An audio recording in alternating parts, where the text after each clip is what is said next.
Welcome to the Put On Waivers Media Group, home of the Put On Raiders podcast and the Student Body Right podcast.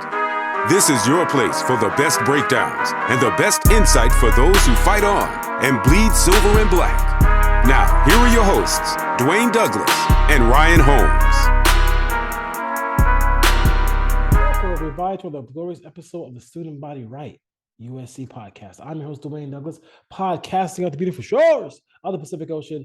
Beautiful day out here in Southern California. The sun has risen, and it's been, been tumultuous weather for a lot of people out here in Southern California with the rain and all the flooding, and from San Diego all the way up to Sacramento. So we hope everybody the best as far as that goes. Really tough situation for a lot of people, especially inland California too as well. So we wish them the best as they struggle kind of through this situation. PORSBR is my Twitter handle, and then this is the place for everything for USC here on the Put On Waivers Media Group here. So let's just start off with the sudden passing of Charles White. Charles White was one of the best running backs, probably one of the best players in USC history. Kind of had a little bit of a strange situation, at USC where USC and him had a little bit of a split, but towards the last 5-10 years, recent memory, he's been a big part of the program, one of the best running backs ever, Heisman Trophy winner, could have won it 2 years in a row, but we won't go there. But as far as that goes, he was really just a staple. And he wasn't that flashy running back, and had a smooth running style of a Marcus Allen. But I never saw him play. But I just used him in a video game back in the day when Bill Walsh College Football was around. But he was a guy who just was a bruiser, could run people over, all those things like that, and just really kind of added the toughness that we want to see USC running backs have. So rest in peace to Charles White. As far as that goes, some more recent news. Justin Dedich will be back for USC, and USC has put together, and we'll go over it in the coming weeks, a absolute awesome and massive offensive line in front of Caleb Williams and in front of those running backs. So all those pieces are coming together on the offensive line. We want to see a little bit more on the defensive line. We all know that, but on the offensive line, they have some big guys there, and I think the big thing for them is to have that depth. Have as much depth as humanly possible, because towards the end of the year, that's where everything kind of fell apart a little bit. People got with injuries here and there. Voorhees got hurt, all that stuff like that. So the last thing you want to see is your season get derailed by injury. But it's football. We gotta prepare for it. And I think USC is doing their best job to prepare for that depth as well. Jordan Addison, rated by many to be the second wide receiver in this year's upcoming draft, has declared for the draft. He's going to be going into the draft. No more college football for him.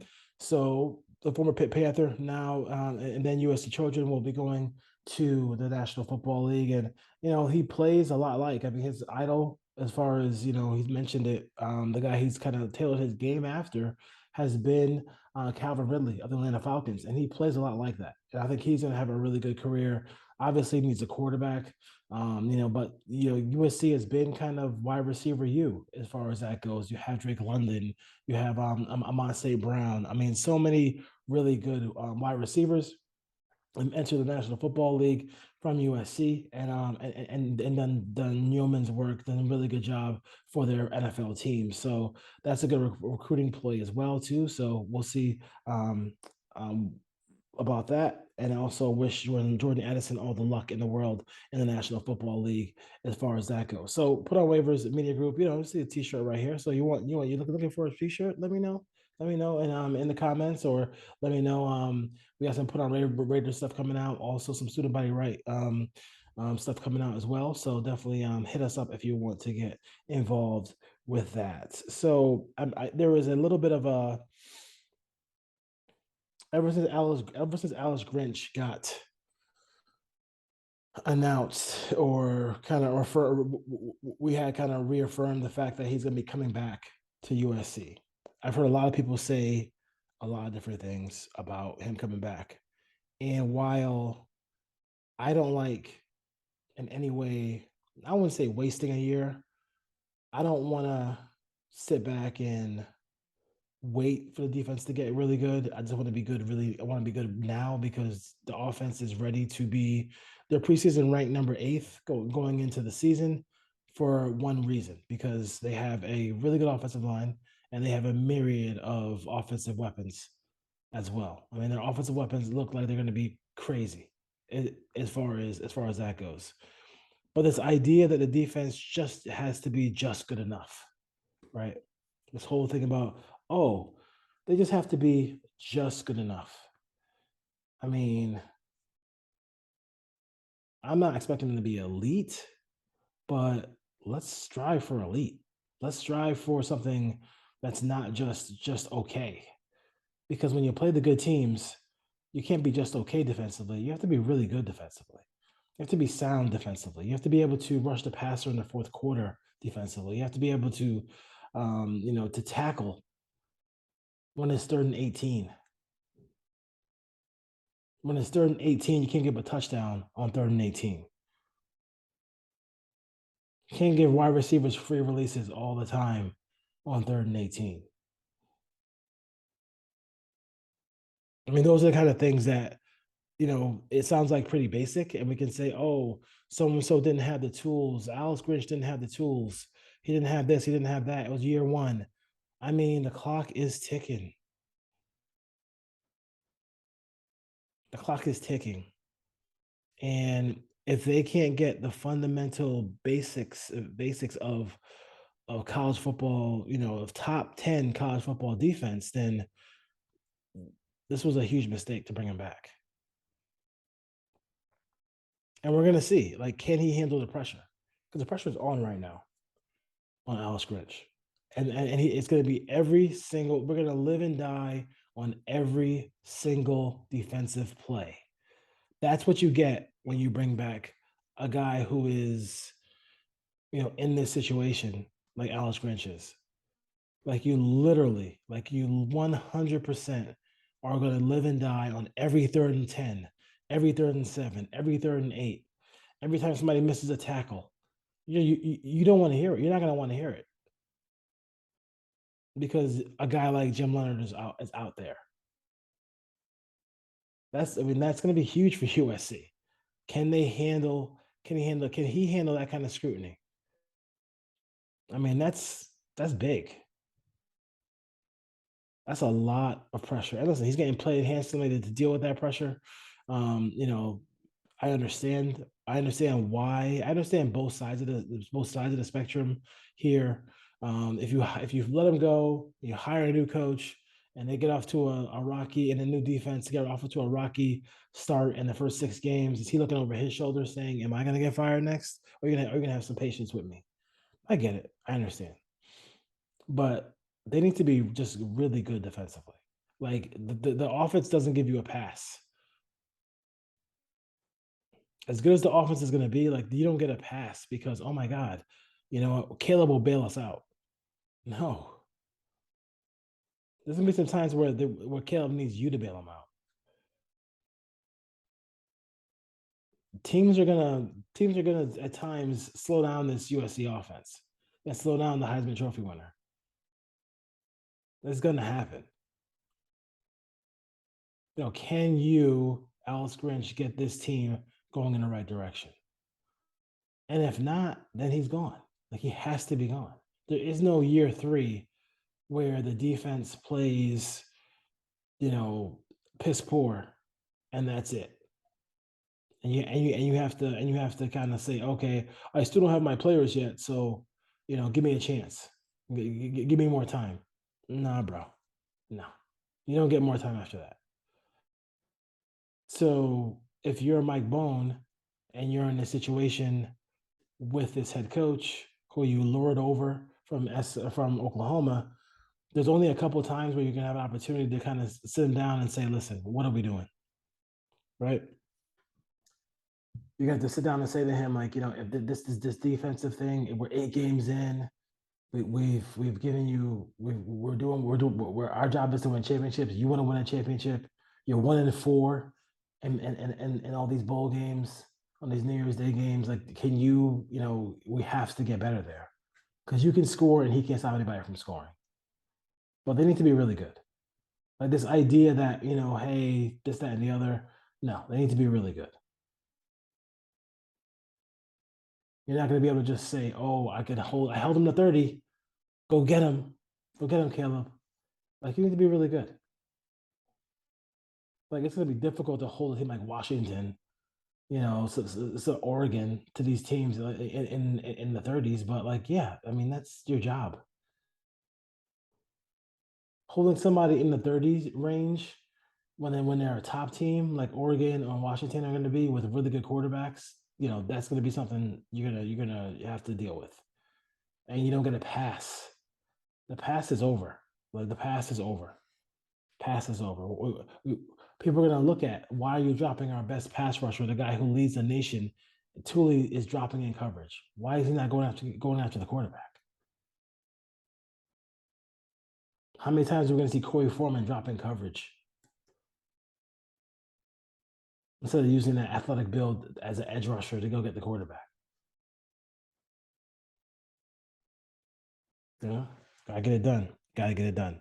Gotta get it done. And reinforcements are coming. We're gonna go on. We're gonna take a little slow ride to go through all the transfer portal people, to kind of give them their just due as far as that goes. So we're gonna look at some stuff here with some of the transfer portal guys, and we'll start off with Keon Barnes. So Keon Barnes is a 6'3", 285-pounder from Marietta, California, and also he's from the University of Arizona. So he's coming, kind of coming back to California, coming back home, if you will, as far as that goes. Big body in the middle. They're hoping that they can be disruptive in that defensive line in the middle because they need to free up those linebackers to make plays on the other side of the ball. Like, I mean, that's basically what they're going to be able to do. And if you get a little pass rush on 3rd and long from those places as well, that's even better. But you got to stop the run. You got to stop the run. You got to be a more effective, running team. Even just looking back, because this is a time where I kind of look back at all the other games during the season, kind of replay the season. I started with the Rice game, and even the Rice game, Rice was running the football down USC's throat. And that was Rice.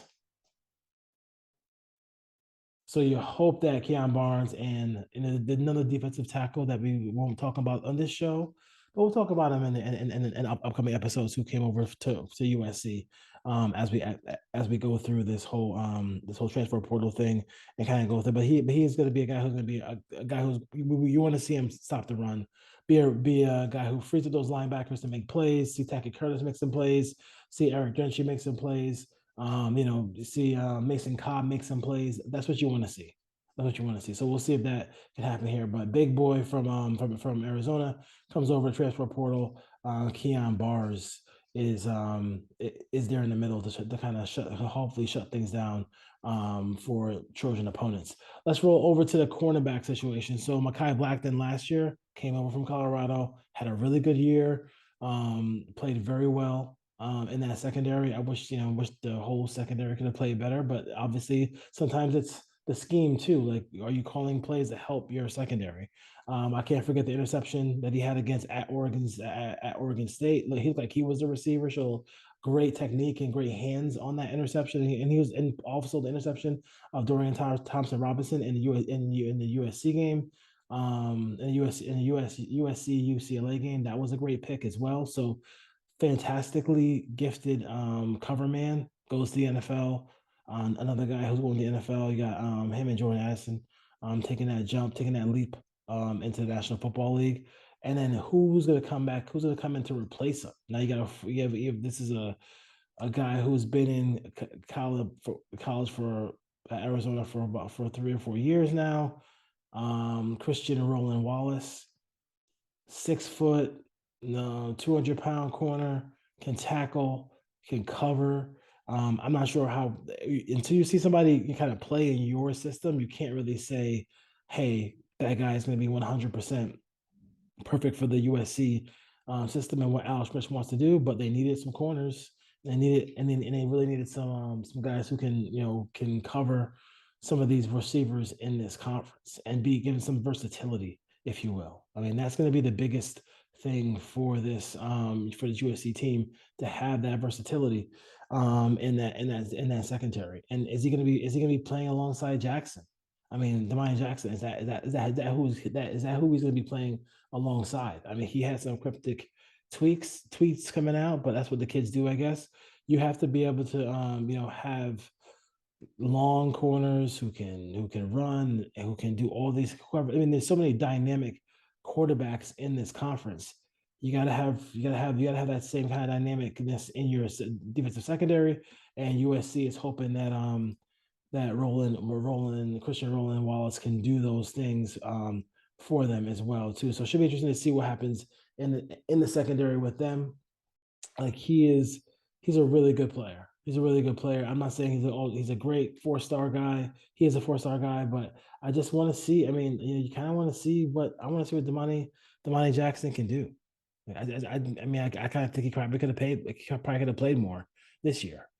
And I wouldn't mind seeing some of these corners get in the defensive backfield and do things and disrupt some of these, you know, these run plays or these plays behind the line of scrimmage. That'd be nice to see as well. So we'll see if it's Demani Jackson and Christian Roland Wallace as the starting cornerbacks on this team. And obviously you need a slot guy as well too, because everybody has the 3-4 wide receivers in their base offensive packages. Dorian Singer, wide receiver, Arizona. I'm just going over all the Wildcats.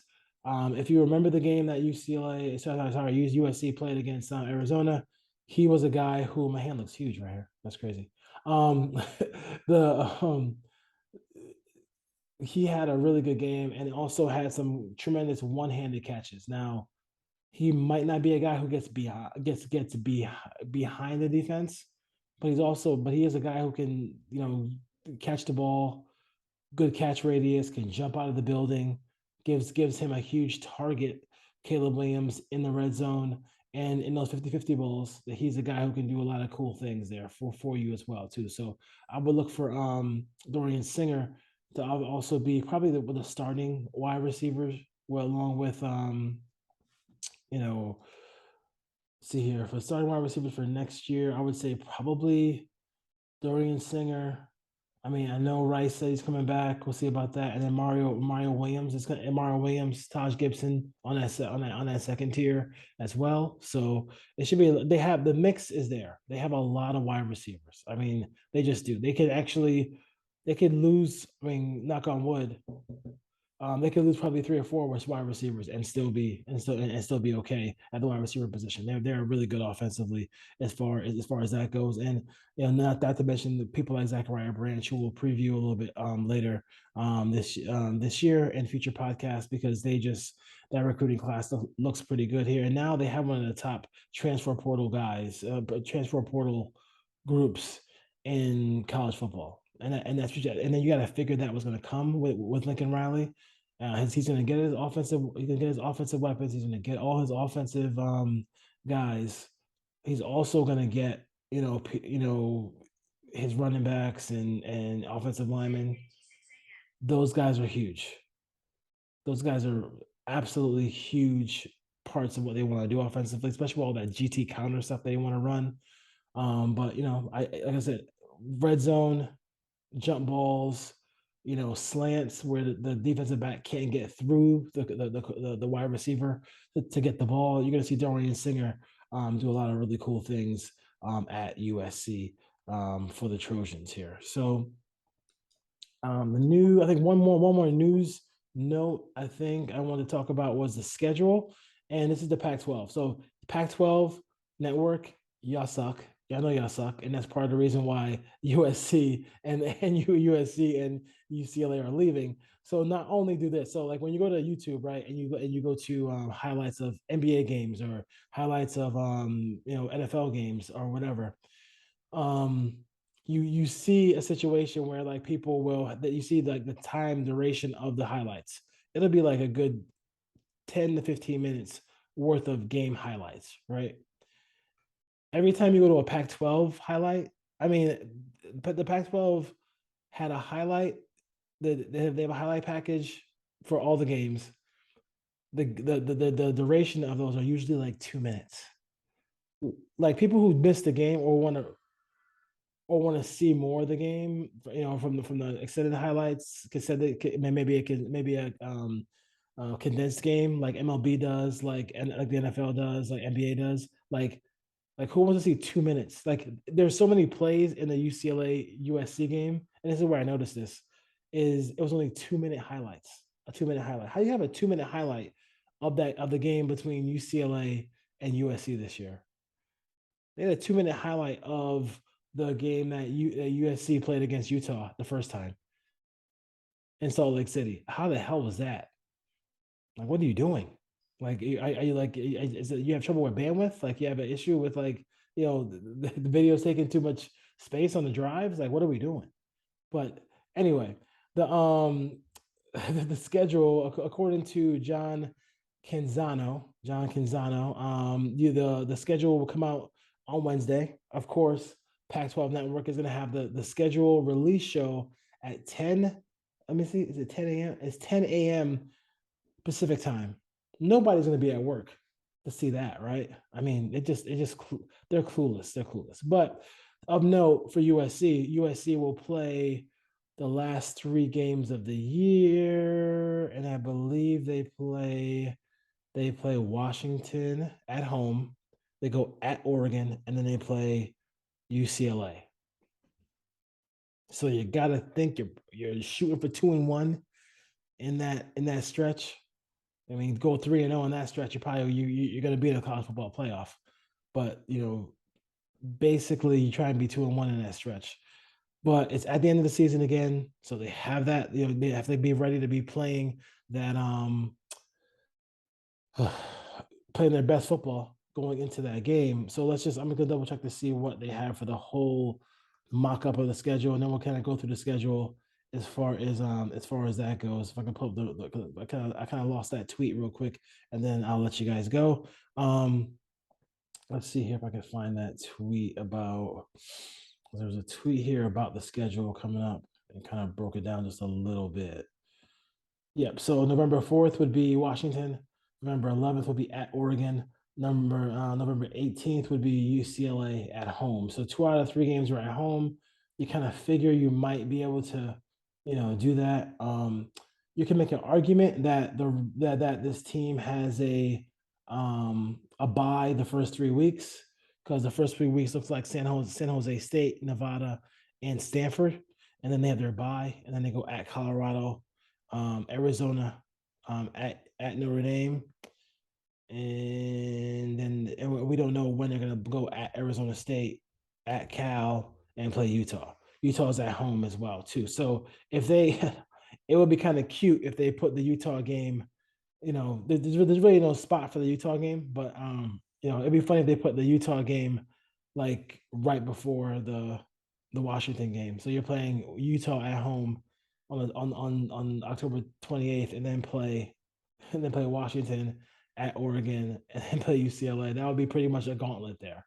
I mean, as good as they are, as good as Caleb Williams is, that might be really tough to go 3-1 in that stretch. So hopefully, Utah. I mean, maybe who knows? Maybe they play Utah early in the season this year. Maybe they play Utah on the 23rd, because some of these spots are open. Like right now, the 21st of October is open, the 28th of October is open, and September 23rd is open. So they have to reschedule. They have to figure out what they're going to do with the at ASU, the at Berkeley, and then at the Utes come into Los Angeles to face them as well too. So we'll see. We'll see what happens. I think that's pretty much it for the schedule stuff goes. So we covered some good stuff here. Shout out to the family of Charles White. We know they're grieving. Dedich is gone. Dedich is gone. Dedich is staying. Jordan Addison, Makai Black are gone. And then we talked about the 3 Wildcats who are becoming Trojans through the transfer portal as well. Kind of my thoughts on Alex Grinch and why the defense needs just to be good. and not just okay. I mean, that's not a standard that you want. The standard is the standard. You have to come up with a better standard than just being just having an okay defense.